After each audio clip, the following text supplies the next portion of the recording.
This week on The Wheelhouse.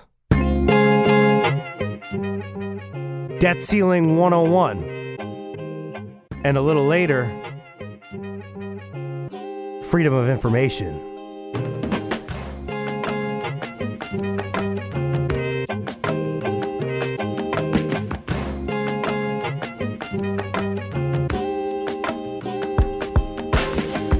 For Connecticut Public, I'm Frankie Graziano. This is The Wheelhouse, the show that connects politics to the people. We got your weekly dose of politics in Connecticut and beyond right here.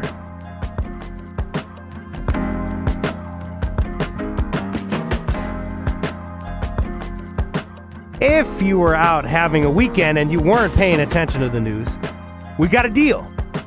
The White House and House Republicans agreed on a plan to raise the debt ceiling. It ain't over yet, though. The plan has to be approved by federal lawmakers in the U.S. House and Senate. And they got to move quick. They've been told that they have until June 5th to avoid a debt default. For a little Debt Ceiling 101, we're joined by my colleague, my good friend, all the way from Capitol Hill right now, Lisa Hagen, federal policy reporter for the Connecticut Public and Connecticut Mirror. Good morning, Lisa. Hey, it's good to be back with you. Great to have you. Great to have you online as well. And if people want to join us in the conversation, they could call us 888-720-9677, 888-720-9677. Maybe you want to ask Lisa, you want to give her a quiz here and say, what did member of Congress X say about this deal? No, don't do that. Leave her alone this morning. But yeah, we're here to answer your questions. Before we get into the specifics of this deal, though, what exactly is the debt ceiling and why are we hearing so much about it, Lisa?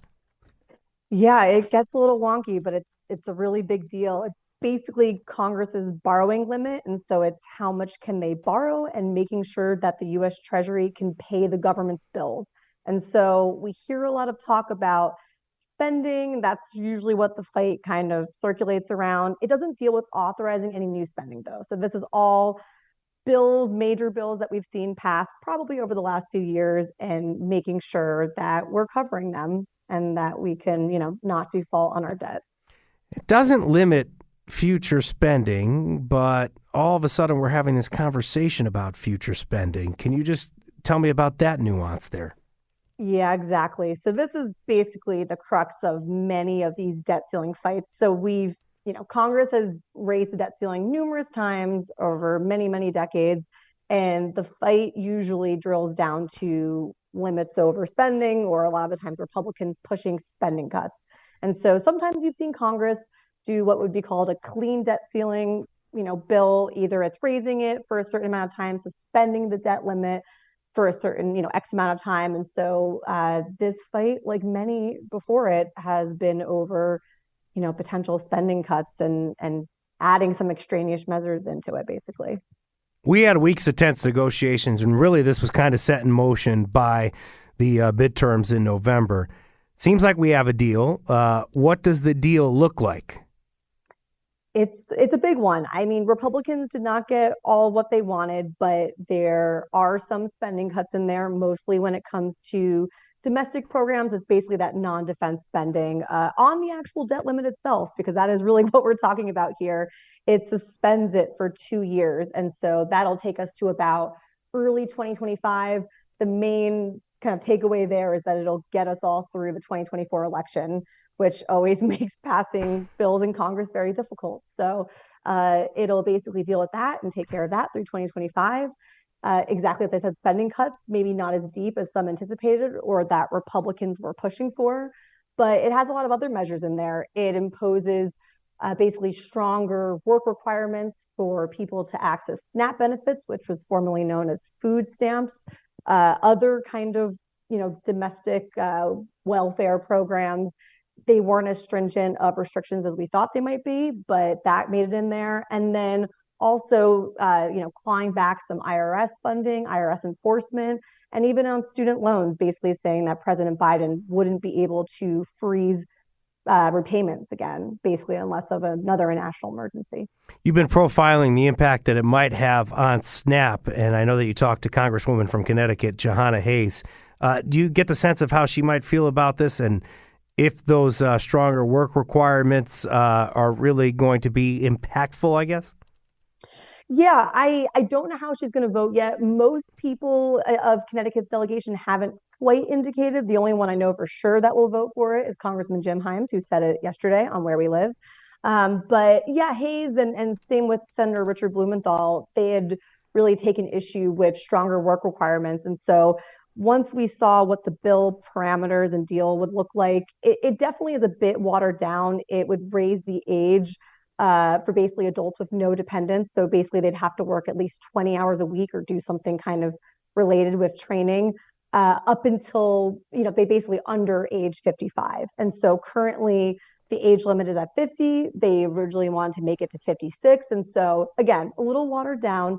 But I think the biggest notable exception is that it does not apply to veterans. It doesn't apply to people experiencing homelessness and to young adults phasing out of the foster care program. So I think since it's not as stringent as it once looked like, I think that will probably make some Connecticut Democrats feel better. I know none of them are probably thrilled with this deal, but that might help them get over the line and vote for this.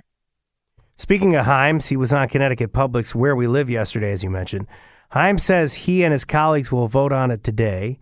He'll be a yay, but only because the deal's better than what House Republicans were negotiating. The good news is the president and the Democrats negotiated it down to a measly little package that will make nobody happy, but really doesn't have much impact. A measly little package that'll make nobody happy. Did he nail it or not? What do you think, Lisa?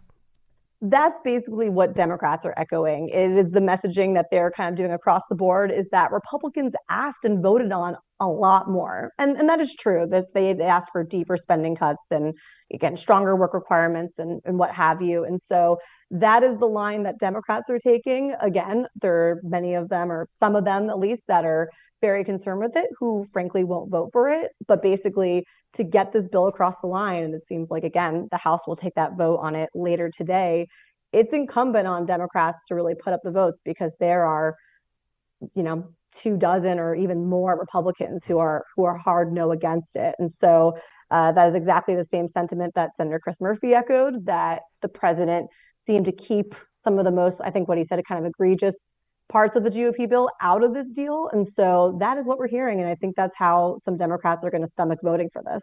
You're talking about Democrats echoing it. Do you feel like Republicans feel the same way? They kind of echoing that sentiment as well? Republicans have their own line of messaging, and it's kind of the flip side of that. They wanted the spending cuts to go much deeper. They wanted to look like this bill that they passed, I guess, several weeks ago now. And so it's these members that are part of the Freedom Caucus, it's more hardline conservative Republicans who always talk about lowering the deficit and doing a lot more spending cuts. And, they were basically promised this and trying to get their vote, what we saw at the beginning of the year, which was getting Speaker McCarthy through as leader of the House Republicans. And so they're frustrated that this got negotiated down quite a bit with President Joe Biden. And so they're saying they're out. And so at this point, again, because there are so many Republicans against this, Democrats are going to have to make it up. And there will be some Democratic holdouts, some people that will not vote for this. And so we'll have to see whether that's anyone from Connecticut or just how many. Thoughts on the debt ceiling deal? Thoughts on the process? Maybe you're a member of the Freedom Caucus. Give us a call, 888-720-9677. That number one more time, 888-720-9677. What happens next? Do we expect any challenges in either the House or the Senate? I know there's a vote today in the House. What's it look like going forward? Yeah, so today is really the big day. I mean, they got it through this committee yesterday that basically is the first hurdle to moving it to the House floor. That's through the House Rules Committee. And so they got it through that, which is not an easy feat. And so today we're going to, I think, see the full vote today. And so it's whether Republicans, whether Speaker McCarthy can get, I think as people are saying, the majority of his majority to vote for it. And then, again, as I said, Democrats having to make up for the lack of GOP votes. And so it seems like they're fairly confident this will get through. And then once it gets through, or if it gets through the House, it moves to the Senate, which is basically a whole other beast. Oh, certainly. Wise June 5th the deadline to reach an agreement? That's 5 days away. Why is June 5th the deadline to reach an agreement? Yeah, as Treasury Secretary Janet Yellen had, I feel like when we were all talking about the debt limit, there was not really a deadline. It was pretty ambiguous. I think she and others thought it was actually going to be later in the summer. So I think everyone thought they had a little bit more time to sit and breathe with this, which probably would have only delayed negotiations even longer. And so she had originally come out with what they call an X date of June 1st. And so I guess by her department's estimates, that is that was the time where US basically maxed out what they could pay back. And so they were saying, once we hit this date, that X date, we have to start making decisions of basically what we're going to fund and what we're going to be able to pay. And so as we watched all this play out and negotiations kind of go back and forth, not really knowing what was going to happen, she had said to Congress, actually, the more precise date is June 5th. And again, I think a lot of these are all estimates. So maybe it would even be a little bit later, but she had set this new June 5th date and she had told Congress, hey, I'm going to be able to pay the bills for paying veterans and for Medicare and Social Security payments that would be happening, I think, in the next day or two. And so I think that basically takes them through early next week. And so it would be kind of amazing to see Congress pass this well before the deadline, which is unlike them. But at least as of right now, they have till June 5th. And again, you always have to wonder how much wiggle room is really there. But if they don't pass it, it doesn't seem like this is going to happen. But if they don't, and there's this debt default, what could that mean? Yeah, it does seem like they're going to pull this one through, even though it's a nail biter, and we've seen this play out before. But I think it's hard to say exactly what would happen because this is unprecedented. We've never defaulted on our debt before. And so, again, it's going to make it hard to make payments to veterans, Medicare, Social Security. We could risk having a recession. And I think depending on how long it would take to either increase or suspend the debt limit, a longer default could have bigger ramifications. So we could see it hitting retirement accounts. I think Congressman Himes said yesterday on Where We Live that it would just be chaos in the markets. And so I imagine, and it would really, this would be a ripple effect in, across the country and in Connecticut, but it would really have implications all around the country. And I think one of the biggest things is that it just risks U.S. credibility. It just shows that we are, not making our commitments on paying our bills. And I think we're usually seen as a pretty reliable country. And I think this would shake the faith in a lot of countries and leaders around the world and what the U.S. can do. Has that ever happened before? No, I think I had read that there has been a time where we hadn't made a payment, and I think we had eventually, once this got passed, they had paid it back with interest, but we have never defaulted before. So I think that is why it is so hard to quantify exactly what the ramifications would be. We've seen in this country, we've seen Congress basically not fund the government. We've seen government shutdowns. But this would be a whole other monster. And I don't think we would know the extent of the impact. And again, depending on how long it would take to pass one, it could just get worse as time goes on. You're right now in a grilling session. We're going back and forth here, and you're killing it and knocking it out of the park. If anybody wants to join in on this, they have many questions. 888-720-9677. 888-720-9677. The home run hitter this hour is Lisa Hagen, federal policy reporter for Connecticut Public and the Connecticut Mirror. You said Himes. We talked a little bit about Hayes. I just want to bring up something that Chris Murphy had said, I believe it was last week as negotiations were happening. We got Republicans saying that there's too much spending, but then there's Chris Murphy and Democrats saying that this is because of debt rung up during the Trump administration. I kind of want to get the sense of how we got here. Who's to blame, Lisa? What do you think? It's always a blame game in Congress. Yeah. Or just crystallize the discussion around the blame game for us. Totally.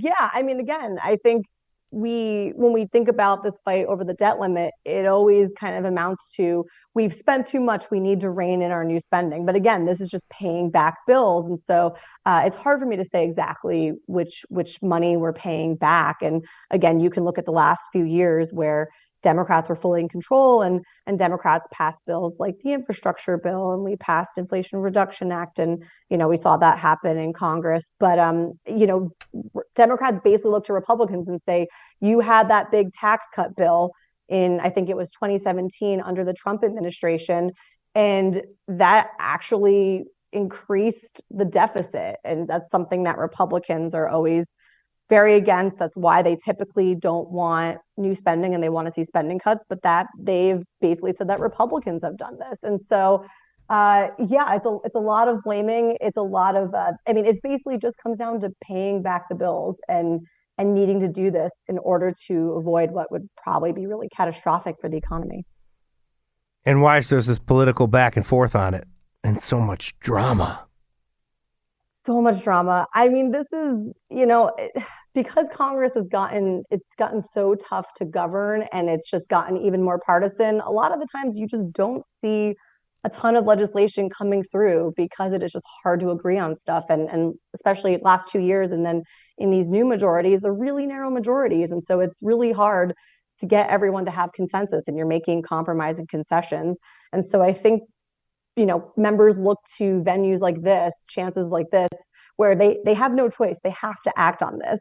And they use it as a way to kind of get at other legislation and get at other policies that they want. And so this is, similar fight that happens with government funding, which we'll see again at the, basically fall. And so I think that they try to use this to sneak in measures. And a lot of the time, we used to be able to, see clean measures and legislation being passed. And now this is a chance for lawmakers to try to negotiate and get what they want.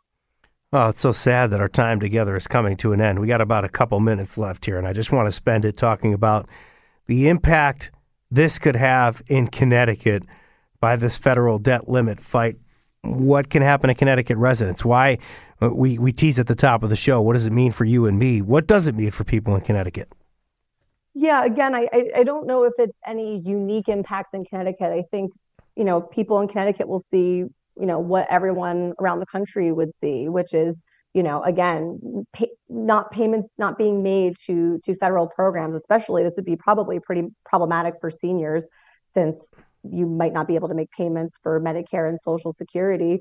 But because it seems to look like this will pass, I think what this new bill could mean for Connecticut is, again, like if you're someone that gets SNAP benefits, and you're someone who is under the age of 55, and you're not one of those exceptions that I named, veterans, or you're not experiencing homelessness or getting out of foster care, you might need to now get a job and at least work basically part-time to be able to access full SNAP benefits.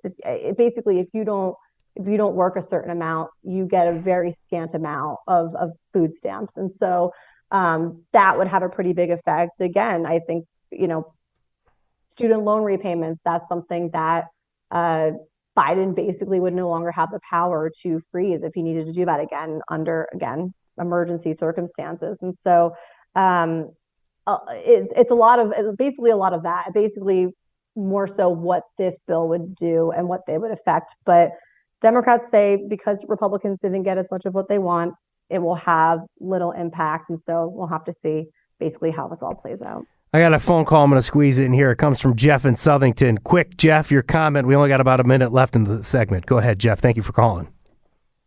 Okay, so my question for Lisa is, Lisa, what do you think the Republican rationale for wanting to reduce IRS funding by $20 billion was, when that would actually increase the deficit? And then what would your response to them be? Thank you, Jeff. Yeah, this is something that Republicans were really opposed to when Democrats passed the Inflation Reduction Act last year. It was more IRS enforcement. And so I think Republicans typically demonize and are not fans of the IRS. They worry that, especially because in the past, there's been what they say is conservative bias against it. They don't want to give more funding to it. But you're right that this was in the Inflation Reduction Act to try to reduce inflation and reduce the deficit. And so this was their way of being able to basically take some money out of that and basically deflate the Inflation Reduction Act a bit. Just knocked that question out of the park. Love it. We got less than 30 seconds left. All of a sudden, there's urgency in my voice. What should we all be thinking about ahead of this June 5th deadline? Should people be worried? No, I don't think so. I think we should be able to see a resolution at least in the House today. With it will potentially, probably, it looks like it's going to pass, and then I think just looking forward to the Senate, basically any one of the 100 senators can stall something, and so I think if we see that, that could really take us up to the June 5th deadline, and so that could at least stall things a little bit more. Lisa Hagan, the head of Connecticut Public's Washington caucus. I love talking about caucuses. Thank you so much for coming on today and really shedding light on this topic and really helping us with the debt ceiling, which is something that is much talked about, but really hard to crystallize into a local discussion. And man, you hit it out of the park. Thank you for coming on, Lisa. Thanks, Frankie. Join the conversation, 888-720-9677. Back soon with more on The Wheelhouse.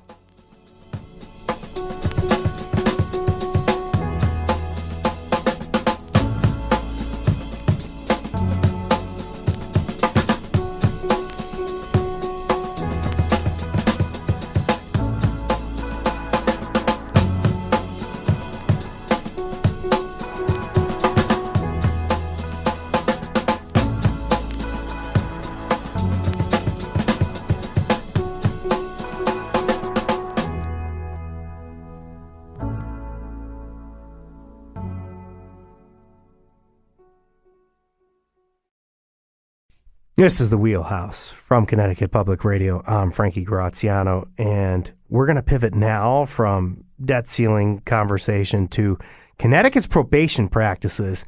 And we're doing this because of great reporting from somebody who's joining me in a second. But according to a new report, Connecticut uses probation more aggressively than other states. Nearly 3 times as many people are under probation and parole as are incarcerated in the state of Connecticut. For more on this, we're joined by Alex Putterman, reporter for Connecticut Insider, CT Insider, I always have to say both of them, / Hearst Connecticut Media. We want to make sure that Dan Haar is happy and we say the right thing. CT Insider, great reporter Alex Putterman. Good morning, Alex. Good morning. Thanks for having me. Thank you so much for coming on. If people want to join the conversation, they want to call us right now, they can dial in 888-720-9677. Before we get into the report itself, how do probation and parole in Connecticut typically work? Yeah, so it's very complicated, and just sort of the quick version. Probation is you are you're not incarcerated. Instead, you are on probation. That means that if you commit an additional offense, you are likely to be pulled back into the system and incarcerated, or you're already in the system on probation. So it is considered kind of a obviously lighter than incarceration, but some advocates would argue still a substantial punishment in itself because you are under this supervision. Parole gets very complicated, and there are different types of parole, but basically, typically if somebody is incarcerated, they might have an opportunity to apply for parole. They get out early. Now they're on parole. They're also, in this system under supervision in sort of a different way than probation, under different offices, different auspices, but similar, but kind of subtly different. All within that Connecticut judicial branch. What exactly did this new report find about those practices in the state? Yeah, so this report sort of just looked at the scope of of supervision in Connecticut. Probation, more so than parole, is sort of a big part of Connecticut's judicial system. I think that number, 30,000 people, that's nearly 1% of the state population. It's far more than is incarcerated, and I think many people don't sort of realize that so many people, might be your neighbor, it might be, somebody you walk by in the grocery store, is on probation, is sort of in the system in this sort of invisible way. And then sort of a separate report from the Prison Policy Initiative compared Connecticut against every other state. And it was interesting because I think in Connecticut, we kind of think of ourselves as this sort of liberal state with, a more lenient, certainly as compared to some of the more conservative states in the South, a more lenient judicial system.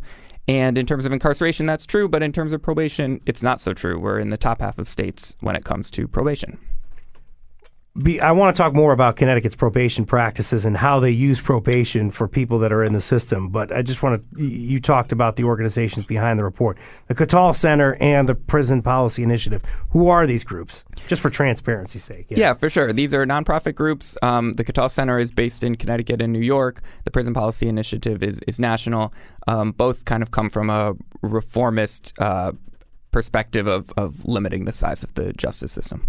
And then Connecticut comparing to other states and using probation and parole. Could you zoom in on that a little further?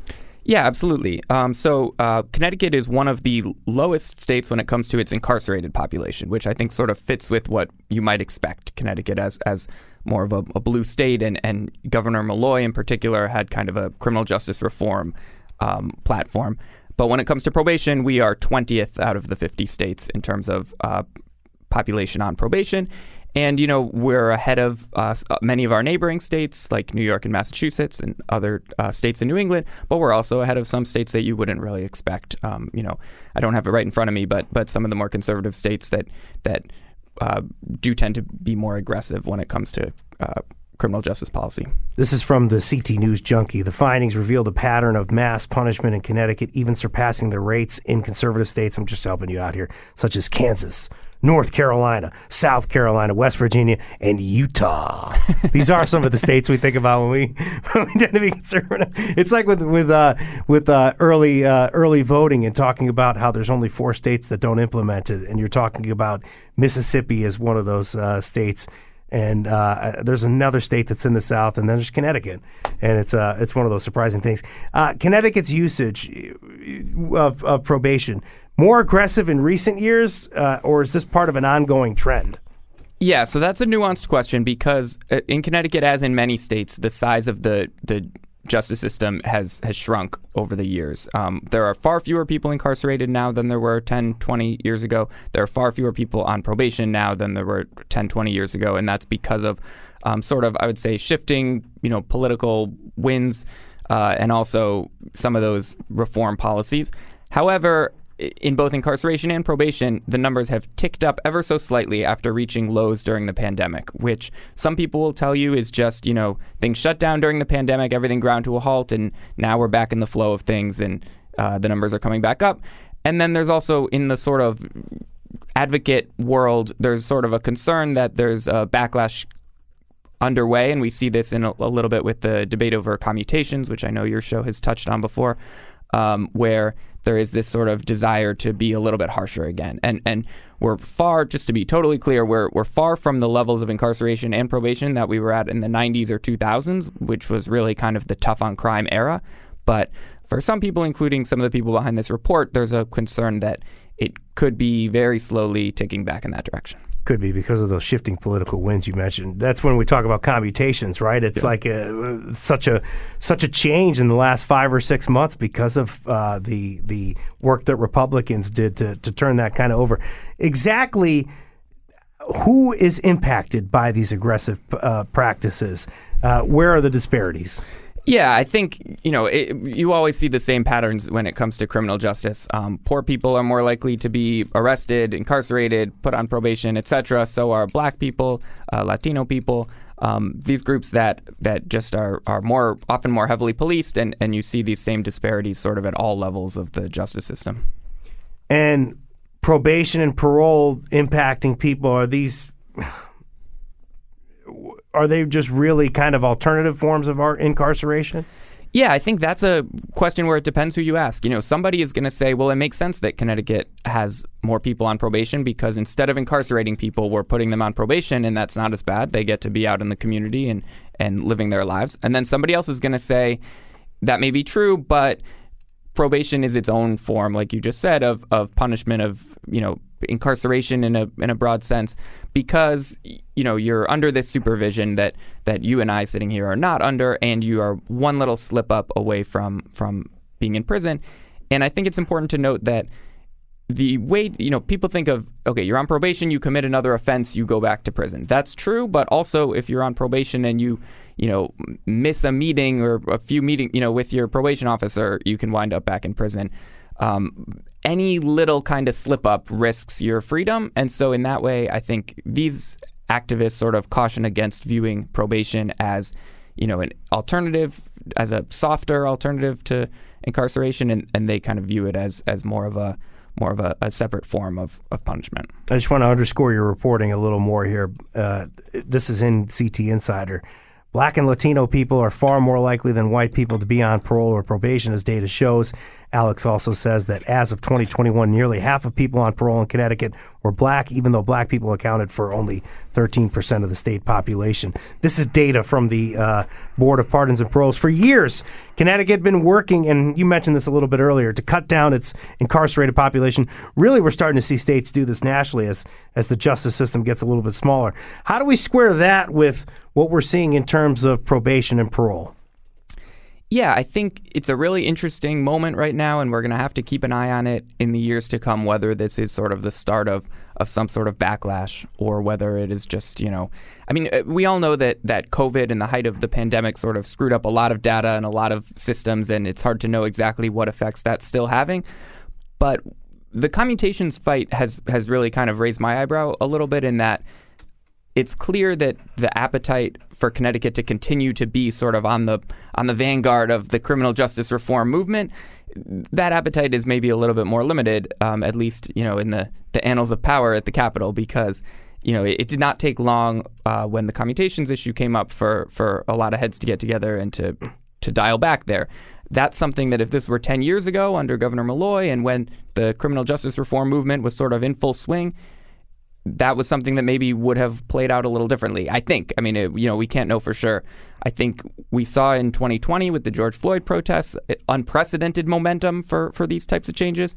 And then I think in many places, in many cases in 2021, we saw sort of the opposite, a little bit of pushback and a desire to roll back on some of those things.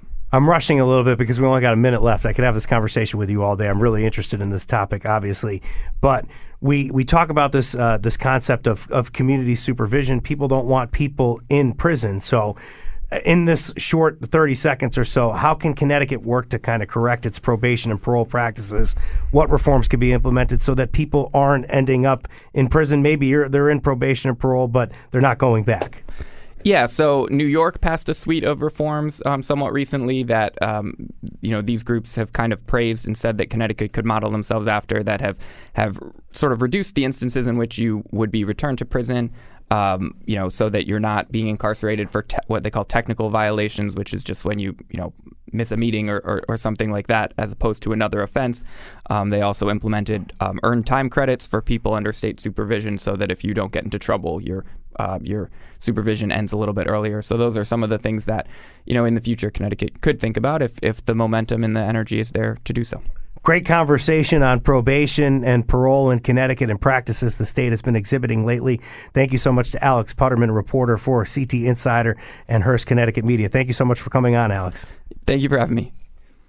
Great conversation. It continues after this. Call 888-720-9677, 888-720-9677 if you want to talk about potential changes to the Freedom of Information Act in Connecticut.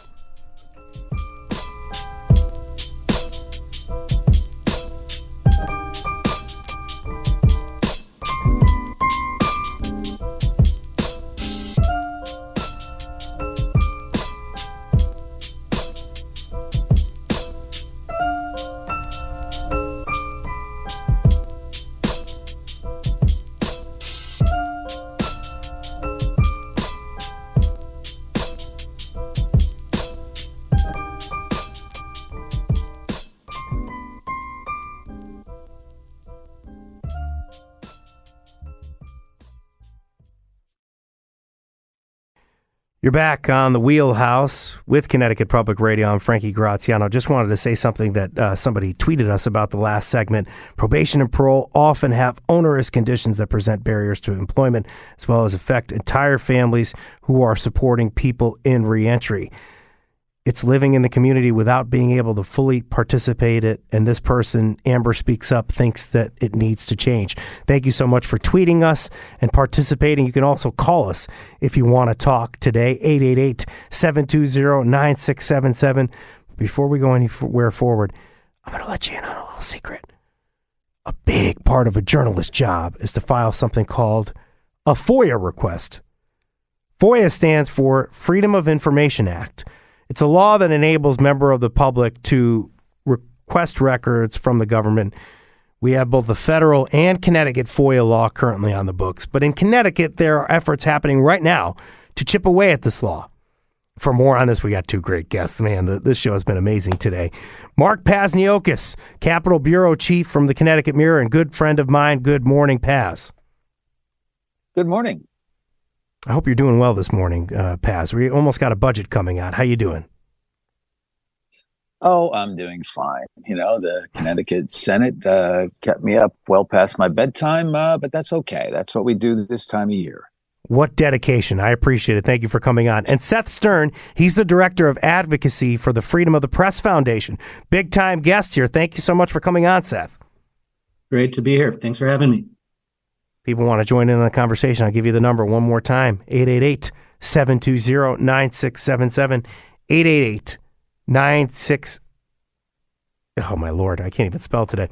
888-720-9677. Before we get into the specific of the bills, can you explain what the state's Freedom of Information Act is, Mark?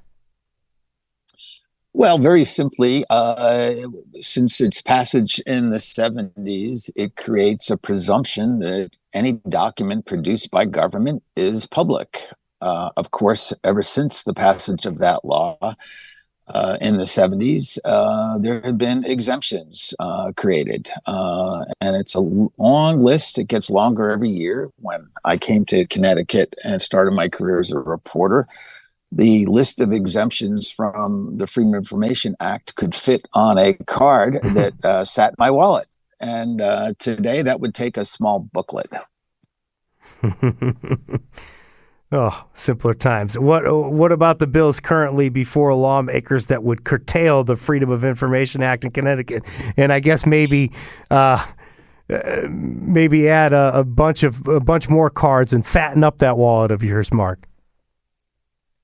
Well, the two bills that passed the Senate are the latest in a long series of efforts to sort of weigh this tension between privacy and public safety versus public records.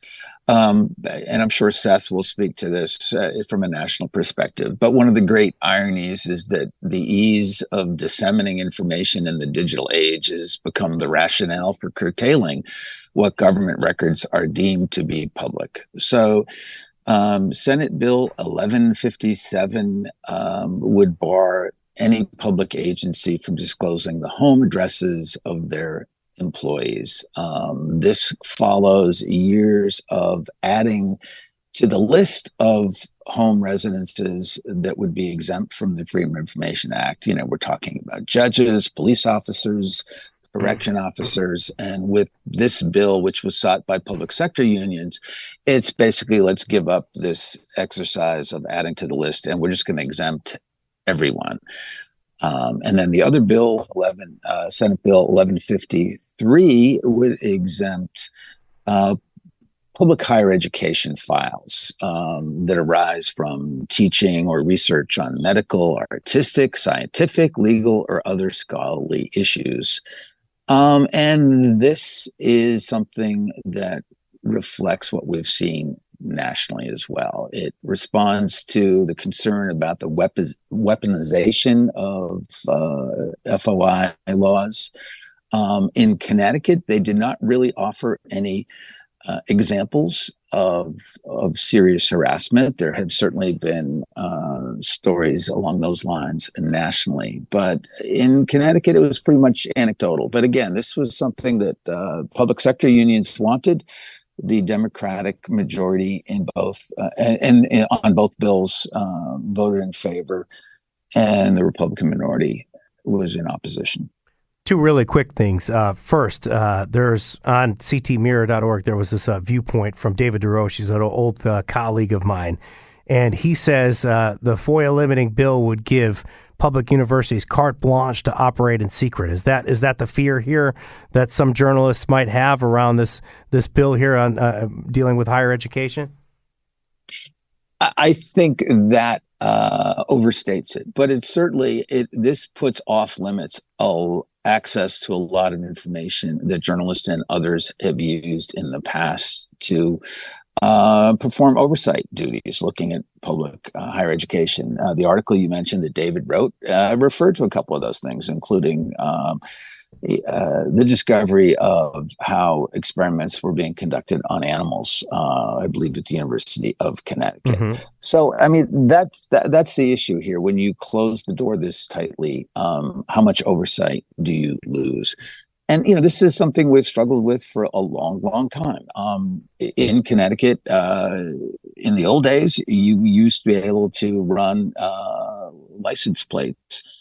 And I worked on a story with another reporter a very long time ago it was a ticket fixing scandal in Hartford.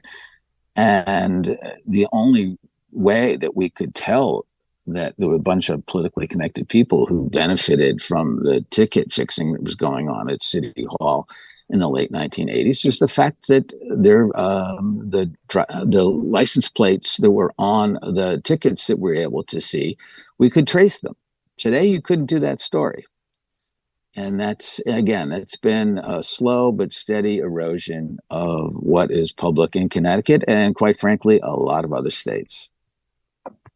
Seth, as someone whose job is all about preserving press freedoms, how would you characterize the potential impact of these proposals? Really would value this opinion. Well, in terms of the proposal on public officials' addresses, we've seen similar stuff pop up all over the country at both the state and federal level. And look, I'm not looking to downplay safety concerns, but they need to be balanced with First Amendment rights. Journalists need to investigate whether politicians live in the districts they represent, whether a real estate transaction evidences corruption. There are any number of applications. And you can go back on the national level to the Pentagon Papers case, where the government argued that disclosure of those documents would jeopardize national security. And the Supreme Court famously noted the danger of overusing vague security concerns as justification to ignore the First Amendment. And the same principle applies when you're talking about personal safety. There are any number of ways to find out where someone lives. Are there examples of a politician being stalked, assaulted, originating from a public records request?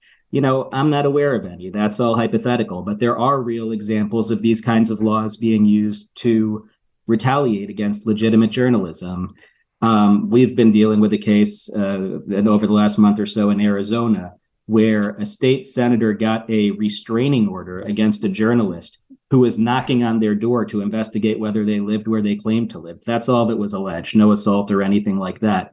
And one of the arguments made by the senator's lawyer was that Arizona's recent passage of a very similar law limiting access to politicians' addresses could be used as evidence that politicians' addresses are secret, and that it's appropriate to restrain journalists from even knocking on their doors. So, slippery slope is an overused term, but it's a real concern here. These kinds of laws really can be abused. And when you start throwing around safety and security anecdotally without any evidence and infringing on the First Amendment based on those vague concerns, once you give politicians that power, there are a lot of places they can go with it. Damn, tough time to be a journalist at this time when you're describing this situation with the state senator and the restraining order. Just zooming in a little more deep here. You talked about the addresses and that sort of being something that we're seeing nationally. With what's Mark describing, is this more or less in line with other states? The addresses, maybe higher education, asking for more help from the state to protect themselves from FOIAs. Could you just dive a little deeper here? Well, yeah, the address. I'm sorry. Was that? Go ahead, Seth. Seth, that question was to you. Sorry. Go ahead, Seth. Sorry about that. The addresses, yes, we've seen that in several states. Arizona and Georgia are the most recent, I believe. I could be wrong on that, but numerous others. So it's not necessarily unique to any one state. And at the federal level, there was a bill passed at the end of last year pertaining to judges that not only restricted judges' addresses, but their entire families and the families of their families, and not only addresses, but information about, where they work, where they go to school, so on. And some of the controversies involving Justice Thomas's spouse and have underscored the concerns with that. As far as the academic research angle, I haven't really seen that elsewhere. But that's really concerning, because from at least the coverage I've read of that bill, the concern is not with safety, the motivating concern there. The concern is that correspondence relating to academic research could be used to defame or disparage researchers or take their work out of context. And that is not how the First Amendment works. We don't restrict the flow of information just to stop people from mischaracterizing it. If someone misrepresents what you said or takes your words out of context, you correct the record, and universities have a platform to do that. And if someone lies about you and causes you damages, you can sue for defamation. We have that remedy, but we don't address hypothetical future misstatements by, not letting potential liars get their hands on information they might lie about. That's fundamentally un-American. And, of course, the court of public opinion is messy and causes people headaches. But we decided a few centuries back in the United States that we tolerate those headaches because we believe in free speech. Mark, what would these proposals mean for people like you and I that work in Connecticut? Is this going to affect how we do the FOIA? Sure. The loss of home addresses, it's not the biggest loss under freedom of information, but we use this stuff for fairly routine purposes. You see a reference to somebody who you think is a public official, and it may be a criminal case, it may be civil litigation. And one of the ways you verify that is the person you think is you get the home address and you compare it to what's in the public record from the state agency or municipal agency. And the loss of that makes that more difficult. There are other cases in which, we've certainly looked at somebody who there are perhaps allegations that they have outside employment, that there's a conflict.